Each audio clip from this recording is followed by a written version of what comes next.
189 Days, an essay on how not to spend your life. Prologue.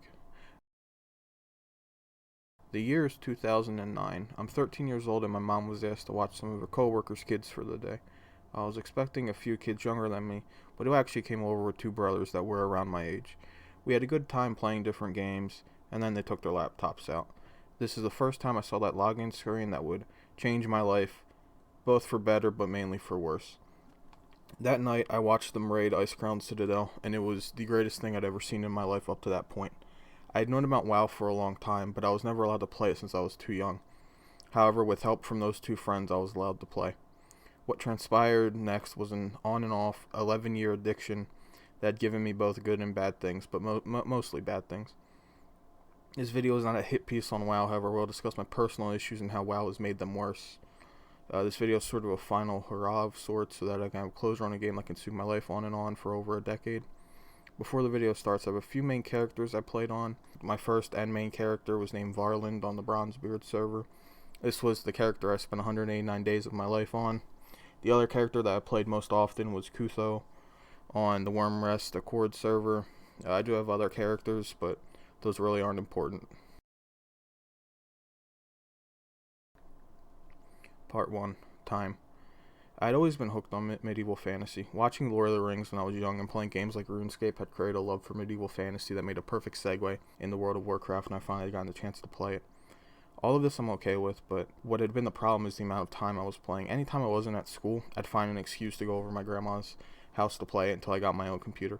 I'd do nothing but sit down and play WoW, and very quickly it became an addiction. I'd always play on the computer, but this time it was different. WoW had completely consumed my life. I'd gotten Varland, my first main character, to the max level in a few months, which is practically unheard of back in those days. This was pre-Cataclysm when the game was much harder to level. My grades were never good, but they took a hit too, as well as I gained a lot of weight at this time.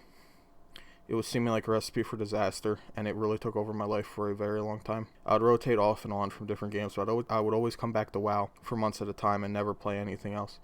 This was the beginning of a pretty bad situation. Time is a very important thing to consider. Time is the one thing we all want more of, but we will never get back.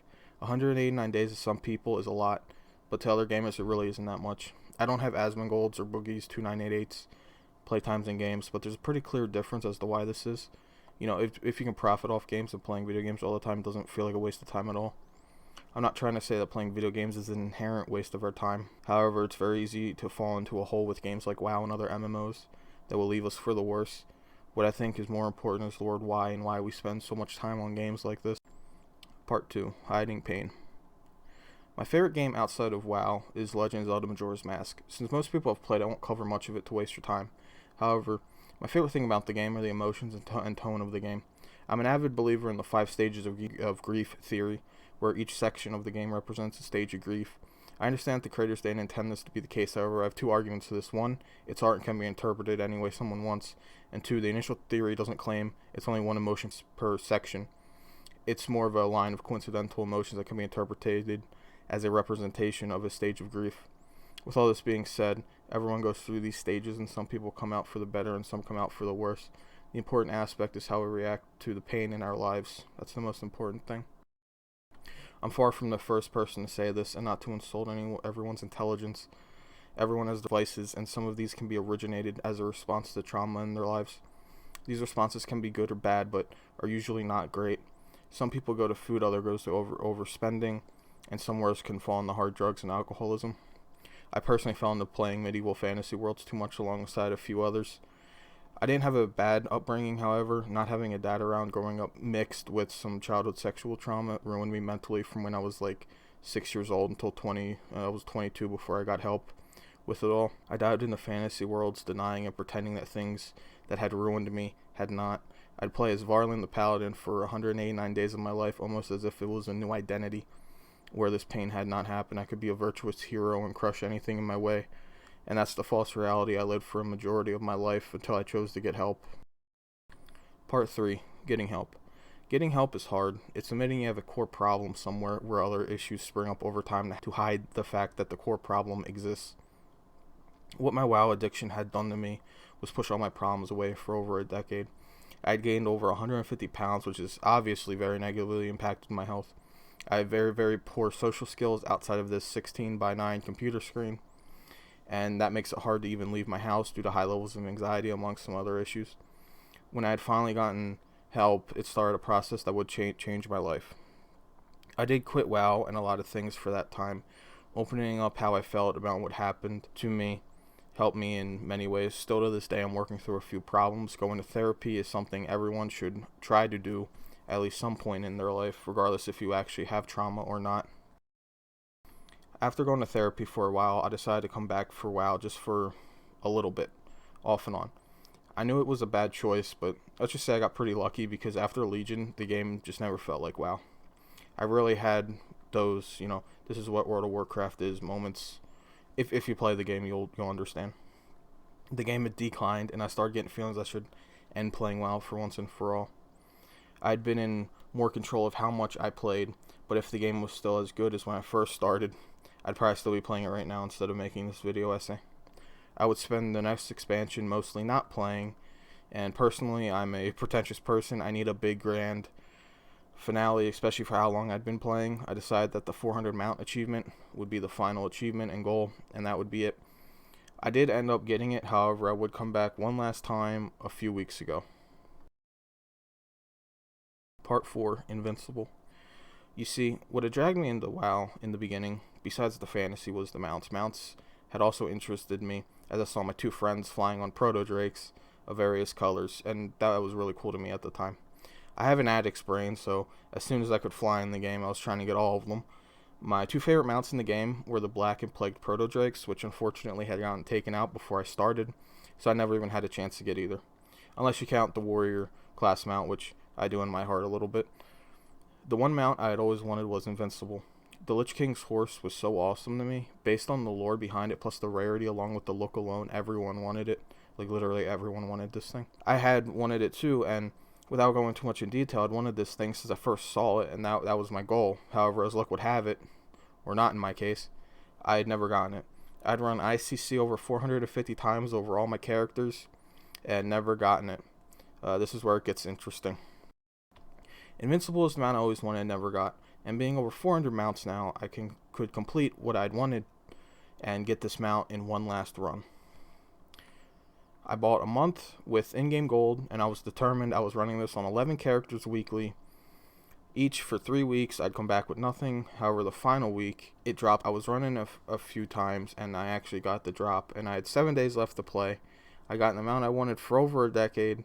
I learned the mount, switched to Varlin, I flew around Stormwind and around Elwyn Forest, and then go back to where I started in Northshire, and I would log out for the final time.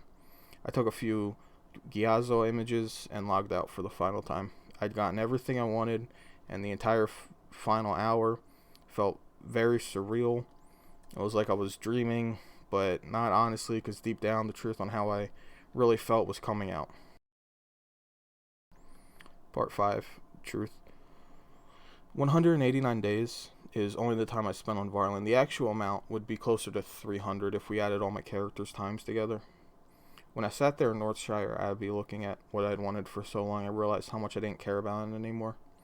The cost of this mount and the final glance I'd get at WoW, it all finally hit me. How much time I spent that I'll never get back. 189 days is 4,536 hours. Malcolm Gladwell says it takes 10,000 hours to master any skill. And even though I think that number is really inflated, that's the problem. The time we spend on games like this is not good for us. It's just not. I spend 4,500 hours on virtual characters in a virtual world that would not really impact me at all. I'm not Asmongold and I'm not Boogie. I will not make hundreds of thousands of dollars to justify the time spent in these games. I will be another forgotten player in the long list of forgotten players. I will never forget the friends I made, but I won't expect the same from those people. This game and similar games have complicated my life pretty severely. It gave me an option to hide my pain and not deal with any of it. This is my fault. I'm not blaming WoW for this, as this was my decision to hide the pain in my life for so long. To anybody listening to this, if you need help, don't sit around. Don't sit around pretending like it doesn't exist. Be brave and face your issues before it's too late, and you spend 11 years doing something you wish you could take back. If I could trade in all these mounts, including Invincible, for social skills and having a normal body type, I would do it immediately. The hard truth is everything I wanted out of life so far had not happened. It's because I didn't handle my problems. I chose to hide it via focusing on games and other things instead of facing my actual problems. Be smarter and be vigilant. Do not let your life be sucked away by the appeal of pixels.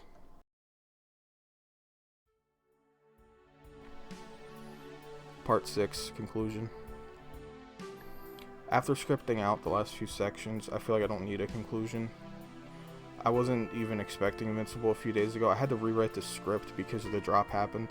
I didn't want to make this video. Once a truth bomb hits a person, their perspective on many things change. Basically overnight. It's a freeing feeling. My word choice has been pretty negative towards WoW, but I don't want to shift blame on the WoW because it's not WoW's fault. It's all on me. My life is just an example of what you don't want to do when you hide trauma. It's never worth it, and getting help will change your life for the better. If you hit rock bottom, you can only go up from there. I do plan to do more videos. Some will be like this and others won't be. This is my last attempt to start some kind of YouTube channel as a hobby.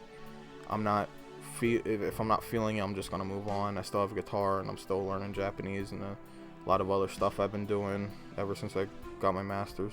Yeah, I have some stuff to fall back on if this doesn't work out this final time. Thank you for watching, and see you next time.